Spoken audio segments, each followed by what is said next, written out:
Welcome to TFO Next Morning for Week 9. This is TheRaja bringing you meanies. Meanies, they're delicious. And check it out, El Tacos on the side there. That was really good work, Nick. Good job. So let's go into the recap here.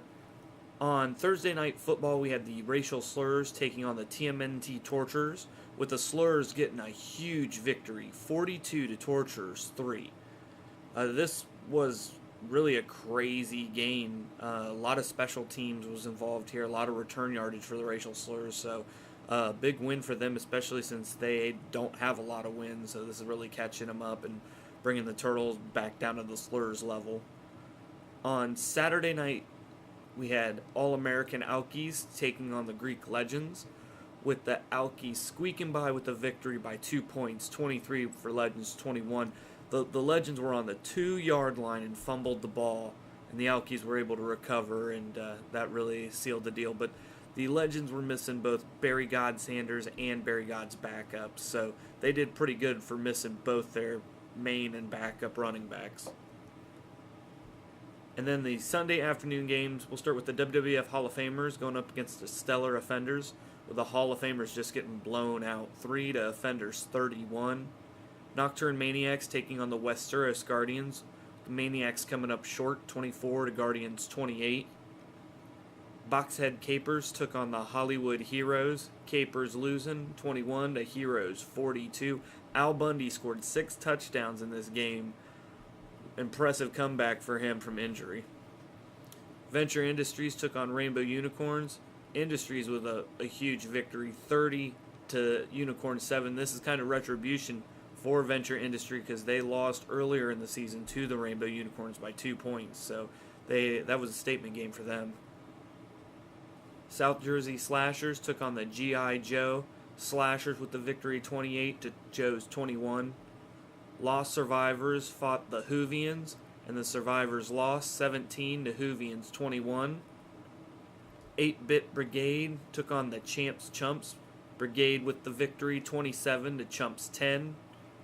Rap Kings took on the World's Warriors in a real slobber knocker. Kings winning in overtime, 48 to Warriors 42.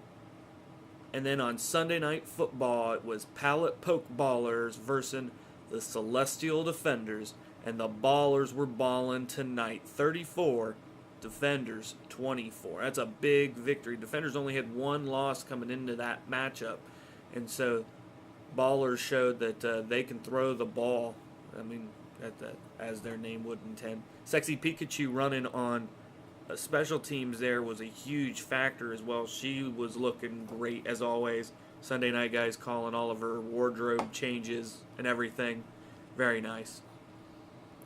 So let's go into the current standings here. So, Bad Snap, we got the Offenders on top, 6-2.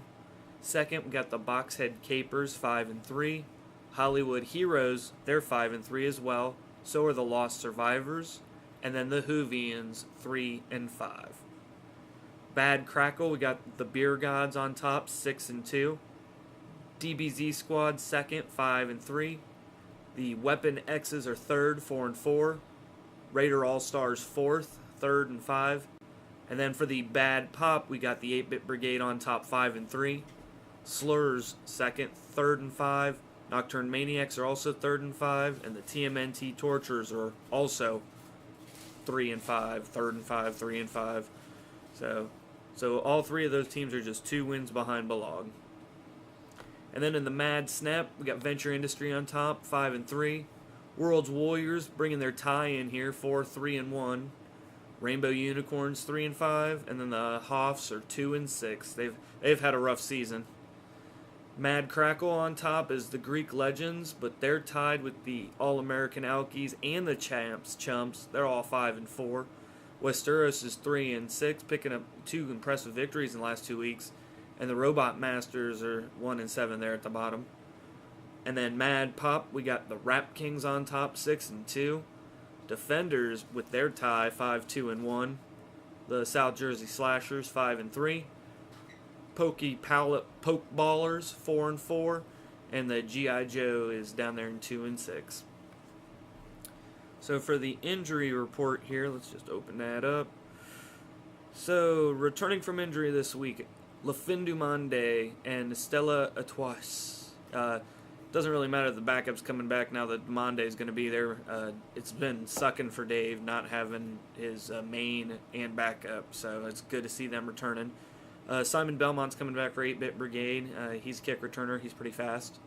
Colonel Mosby for the World's Warriors. He's not too bad. It'll be nice to have him back. He's a kick returner as well, or some sort of returner.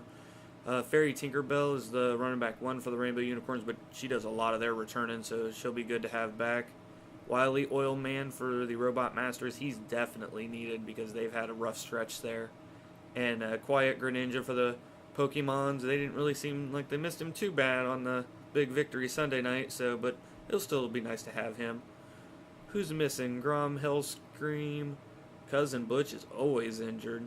Sir Lancel, Barry God Sanders still injured, and King Agamemnon. That's just horrible. Luckily, Greek Legends got some luck coming up here. King Priam is also injured. Wow. Who are they going to run now? They got nobody. Lone Star's still out. That sucks for the Celestial Defenders. Ninja Snake Eyes out for G.I. Joe. That's not good. And then some Rap Kings guys. They're alright. Alright, what we got here? Oh, the bye reminder. Yeah, the Greek Legends got some good luck there because they have a bye this week. So, All-American Alkies, Westeros Guardians, Greek Legends, and the Champs Chump. So, hopefully Barry God Sanders can sleep on one of these beaches here and be ready to come back for week 10? No, week 11. Because week 10 is the last bye weeks that we're going to have. And then week 11, we're all caught up. Well, I guess technically we'll all be caught up after this week because everybody will have had 9 games then. So top 5. So during the Sunday night football game, they were bringing up the question of how sexy one of the players were. They were talking about the sexy Pikachu. So my top 5 is going to be the top 5 sexiest women in TFO. So number 5, we got Guardian Gamora from the Defenders. She's not so hot in the movie, but in the comics, she's very good looking. Green skinned women, always very hot. So I give it to her. She's wide receiver out there for the Defenders. She's jumping up there, catching the balls, getting the touchdowns. So sexy, athletic, bam. Number 4, Miss Piggy of the Boxhead Capers, right inside linebacker. She has my heart. I love Miss Piggy. She's very abusive though, and Miss Piggy, no, I will not take that. But she needs a man. I'm there for her. Number 3, tight end, punt returner, Ronda Rousey for the Champs Chumps. So I also like a really strong woman, and Ronda Rousey could break my arms in several locations. Maybe she could just dislocate them. Would that be like a fetish of some sort? Like to have them dislocate? In any case, Ronda Rousey, she's sexy with me. Number 2 is the running back, kick returner, punt returner, the sexy Pikachu of the Pokemon Pokeballers. So, because she takes many different forms, there are a lot of sexy women that wear the Pikachu outfit. So, that's kind of like having a Mystique. You know what I mean? So, I don't think Mystique's on a team. I could have picked her. She's a good pick. But my number 1 is the punter for the Dragon Ball Z squad. Lazuli Android. I know her as Android 18. So, Android 18 is sexy because she is a robot. And so you can turn her off. And that's my top 5. And then we're at the end. So, where's the extra stuff here? So first, I guess I'm going to go over the fantasy football because we've been doing that. We're in week 9 of that. And so, Sean Costanza is up there at number 1 with 52 season points. Evil Dave Fogel's second with 40, tied with Balog, who has 40. McLeese has 35. Shock has 33.